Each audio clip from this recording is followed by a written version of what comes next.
ఈరోజు మనం చెప్పబోయే టాపిక్ ఛందస్సు. వ్యాకరణంలో అతి ముఖ్యమైన అంశం ఛందస్సు. ఈ ఛందస్సు అంటే ఛందస్సు వస్తే అది ఏ జాతి పద్యమో మనం సులువుగా గుర్తించగలుగుతాం. ఛందస్సులో ముందు మనకి రావాల్సింది ఏంటంటే గురువు ఏంటి, లఘువు ఏంటి, అసలు ఏ అక్షరం గురువు అవుతుంది, ఏ అక్షరం లఘువు అవుతుంది అని తెలిస్తే మనకి ఛందస్సు అంతా వచ్చేస్తుంది. ముందు గురువు లక్షణాలు, లఘువు లక్షణాలు తెలుసుకుందాం. లఘువు లక్షణాలు, లఘువుల్ని ఈ వన్ అనే గుర్తుతో లేదా ఐ అనే గుర్తుతో సూచిస్తారు. లఘువు అంటే అర్థం ఏంటంటే ఏకమాత్రా కాలంలో పలికే అక్షరం లఘువు అవుతుంది. అంటే క, చ, ట, ప అలా ఏదో ఒక్కసారిగా ఒక మాత్రా కాలంలో అంటే ఒక సెకండ్ కాలంలో పలికేది లఘువు అవుతుంది. ఇప్పుడు ఉదాహరణకి చూడండి, హ్రస్వాక్షరాలు లఘువులు. ఏ అక్షరాలు లఘువులే చూడండి. హ్రస్వాక్షరం, హ్రస్వం అంటే ఏంటి, ఏ దీర్ఘం అంటే దీర్ఘం కానీ ఒత్తి కానీ ఏమీ లేకుండా ఉంటుంది హ్రస్వాక్షరం అవుతుంది. హ్రస్వాక్షరం లఘువు అవుతుంది. రెండవది ఏంటి, రెండవ లక్షణం లఘువుకి రెండవ లక్షణం వక్రసుడి గల అక్షరాలు లఘువులాగే. వక్రసుడి అంటే ఏంటి, గురువు అని, ధ్రువు అని, గురువు అని ఈ అక్షరం ఖచ్చితంగా లఘువు అవుతుంది. తర్వాత విద్వ సంయుక్త అక్షరాలు లఘువులాగే. విద్వ సంయుక్త అక్షరాలు అంటే చెప్పాను కదా, విద్వం అంటే ఒక అక్షరానికి అదే ఒత్తు ఉంటే ద్విత్వం, ఒక అక్షరానికి వేరే ఒత్తు ఉంటే సంయుక్తం. ఈ ద్విత్వం సంయుక్త అక్షరాలు కనబడితే, నీకు ఒత్తున్న అక్షరం కనబడితే వెంటనే దానిపైన లఘువు పెట్టేయాలి అన్నమాట. కాబట్టి విద్వ సంయుక్త అక్షరాలు లఘువులు. ఇవి లఘువు లక్షణాలు. ఏంటంటే హస్తాక్షరాలు, వక్రసుడి గల అక్షరాలు, ద్విత్వ సంయుక్త అక్షరాలు లఘువులు అవుతాయి. ఇప్పుడు గురువులు ఏంటో చెప్తాం. గురువు లక్షణాలు ఏంటి, గురువుని ఎలా గుర్తిస్తాం మనం చూడండి. గురువుని యు అనే మార్కుతో గుర్తిస్తాం అన్నమాట. ఈ గుర్తుతో గుర్తిస్తాం. గురువు అంటే ఏంటి, రెండు మాత్రల కాలంలో పలికే అక్షరం. అంటే మనం రెండు ప్రీతులు తీసుకునే అక్షరం అన్నమాట. అంటే చూడండి, ఆ దీర్ఘం వస్తుంది కదా, ఇందాక చూడండి, ఇది హ్రస్వాక్షరం. ఆ అంటే 1 సెకండ్లో పలుకుతాం, ఆ అంటే 2 సెకండ్స్లో పలుకుతాం.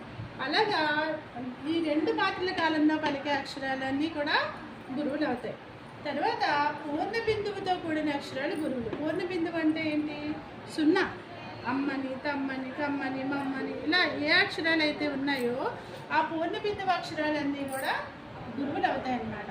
తర్వాత విసర్గ కలిగిన అక్షరాలు గురువులు అవుతాయి. అంతఃపురము అనే ఉంది అనుకోండి నాన్న, అంతఃపురంలో అహా అని వస్తుంది కదా నాన్న, అంతఃపురం ఆ విసర్గ ఎక్కడైతే ఉందో ఆ అక్షరం గురువు అవుతుంది. తర్వాత పొల్లు హల్లుతో కూడిన అక్షరం గురువు అవుతుంది. పొల్లు హల్లులు అంటే ఏంటి, వలెన్, వచ్చన్ ఇలా ఉంది కదా నాన్న. పొల్లు హల్లు ఉంది కదా, ఒకసారి చాట్ పీస్ ఏంటన్నా, పొల్లు హల్లు ఉంది కదా, ఈ రెండు అక్షరాలు కలిపి గురువు అవుతుంది. ఇది లఘువు అవుతుంది. అంటే దీనికి ఒక లఘువు, దీనికో లఘువు, దీనికో లఘువు, దీనికో లఘువు రాదు నాన్న. రెండు అక్షరాలు కలిపి అవుతుంది అనమాట. పొల్లు అంటే పొల్లు ఉన్న చోట గురువు అవుతుంది. దాని ముందు అక్షరం కూడా కలిపి గురువు అవుతుంది అనమాట. అది లఘువు అవుతుంది. అలాగా పొల్లు హల్లుతో ఉన్న అక్షరం అంటే ఏంటి, పొల్లు ఎక్కడైతే వస్తుందో అది గురువు కింద మనం గుర్తించవచ్చు. తర్వాత ద్విత్వ సంయుక్త అక్షరాలకి ముందున్న అక్షరం గురువు అన్నారు. ద్విత్వం సంయుక్తం అక్షరాలు లఘువులు అన్నాం కదా, కాబట్టి ఇక్కడ ద్విత్వ సంయుక్త అక్షరాలు లఘువు కాబట్టి దానికి ముందున్న అక్షరాలు గురువులు అవుతాయి అన్నమాట. చూడండి, ఇక్కడ ఇది సంయుక్త ద్విత్వాక్షరం, లాగింత లాగొచ్చింది, ఒత్తొచ్చింది కాబట్టి ద్విత్వాక్షరం లఘువు కాబట్టి దాని ముందు అక్షరం గురువు అయిందనమాట. ఇక్కడ సంయుక్తాక్షరం రా కింద యావత్తు వచ్చింది కాబట్టి ఇది లఘువైంది కాబట్టి దాని ముందు అక్షరం ఏదైనా సరే మీరు బండగుర్తుగా పెట్టుకోవాల్సింది ఏంటంటే ఒత్తున్న అక్షరానికి ముందున్న అక్షరం, ఒత్తున్న అక్షరానికి ముందున్న అక్షరం గురువు అవుతుంది. ఇవి గురువుల లక్షణాలు, లఘువుల లక్షణాలు.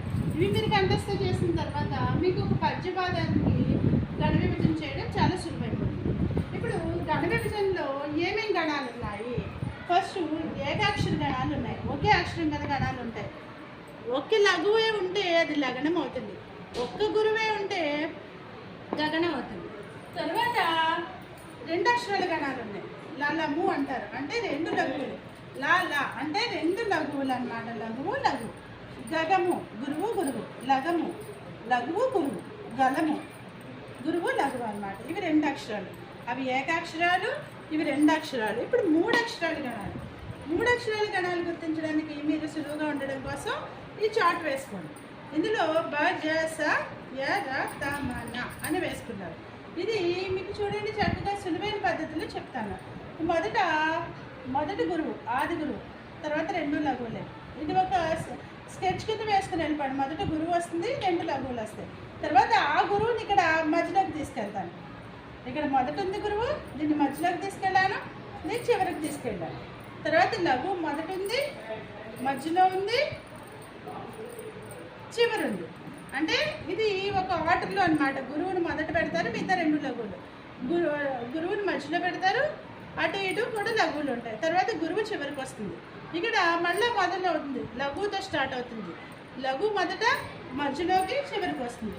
మగడము అంటే 3 గురువులే ఉంటాయి, నగడము అంటే 3 లఘువులే ఉంటాయి. ఇది మాత్రం మీరు కంఠస్థ పెట్టేయండి. మగడము అంటే ఏంటి? 3 గురువులే ఉంటాయి. నగడము అంటే ఏంటి? 3 లఘువులే ఉంటాయి అన్నమాట. కాబట్టి బజసై ఎర్రదమన అనేవన్నీ కూడా 3 అక్షరాల గణాల కింద మనం చెప్తామన్నమాట. దీన్ని బట్టి మనం ఒక పద్యపాదం, అది ఉత్పలమాల, చంపకమాల, సాధులమ, మత్తేపమ, ఏ పద్యం అన్నది కూడా ఈ గురువు లఘువులను బట్టి మనం గుర్తించవచ్చు. తర్వాత సూర్యగణాలు, ఇంద్రగణాలు అని ఉన్నాయన్నమాట. సూర్యగణాలు, నగణము అంటే సూర్యగణం, నగణం సూర్యగణం.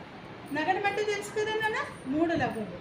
తర్వాత హగణం కూడా సూర్యగణమే అనమాట. హగణం కూడా సూర్యగణం అవుతుంది.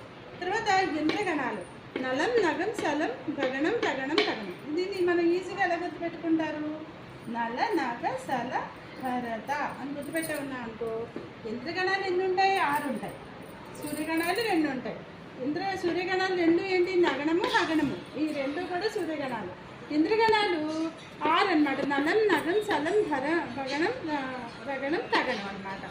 ఇలాగా ఈ గణాన్ని బట్టి వాటిని ఏం చేస్తారు? అది ఉత్పలమాల పద్యపదమా, చంపకమాల పద్యపదమా, సాధులమా, మత్తేవమా, తేటగీత, ఆటవెలత, కంఠపద్యమా, శిరసపద్యమా, ఇవన్నీ కూడా ఈ గణ విభజన బట్టి ఒక పద్యానికి లఘువులు, గురువులు గుర్తిస్తే అక్కడ మనకి 3 అక్షరాల గణాలు వచ్చాయా, 2 అక్షరాల గణాలు వచ్చాయా, లేకపోతే ఇంద్రగణాలు వచ్చాయా, సూర్యగణాలు వచ్చాయా, వీటిని కనుక మనం గుర్తించగలిగితే అప్పుడు అది ఏ జాతి పద్యమో, ఉపజాతి పద్యమా, జాతి పద్యమా, లేదా ద్విపద, ఇలా మంజరి, ద్విపద పద్యాల్లో చాలా జాతులు ఉంటాయి. ఉత్పలమాల, చంపకమాల, సాధులం, మత్తేపం, శేషపద్యం, కంఠపద్యం, అలాగే ఇంకా ఆటవెలతి, తేటగీతి, చాలా రకాల పద్యాలు ఉన్నాయి. ఈ పద్యాల్లో ఉండేది మనం అది ఏ జాతికి చెందిన పద్యం గుర్తించాలి అంటే మనకి ఖచ్చితంగా ఈ గణ విభజన వచ్చి ఉండాలి. గణ విభజన రావాలి అంటే ముందు లఘు అంటే ఏంటి, గురువు అంటే ఏంటో మనం తెలుసుకోవాలి. అది తెలుసుకున్న తర్వాత అది ఏ అక్షరం, అక్కడ సూర్యగణాలు, ఇంద్రగణాలు అయితే కనుక తేటగీతి, ఆటవెలతి, కందపద్యం, శేషపద్యం ఇలాంటి జాతికి చెంది ఉంటాయి. అదే ఉత్పలమాల, చంపకమాల, సాధులం, మత్తేపం అయితే కనుక ఈ 3 అక్షరాల గణాలతో కూడుకుని ఉంటుందన్నమాట. ఇవన్నీ కూడా పద్య లక్షణాలు, పద్య జాతులు గుర్తించడానికి ఇది ఈ టేబుల్ ఖచ్చితంగా ప్రతి విద్యార్థికి వచ్చి తీరాలి. మీకు 6th క్లాస్ నుంచి డిగ్రీ వరకు కూడా ఇదే గణ విభజన ఉంటుంది. మీరు ఎక్కడికి వెళ్ళినా స్టాండర్డ్ సిలబస్ అది మారేది ఉండదు అనమాట. ఓకేనమ్మా? Thank you.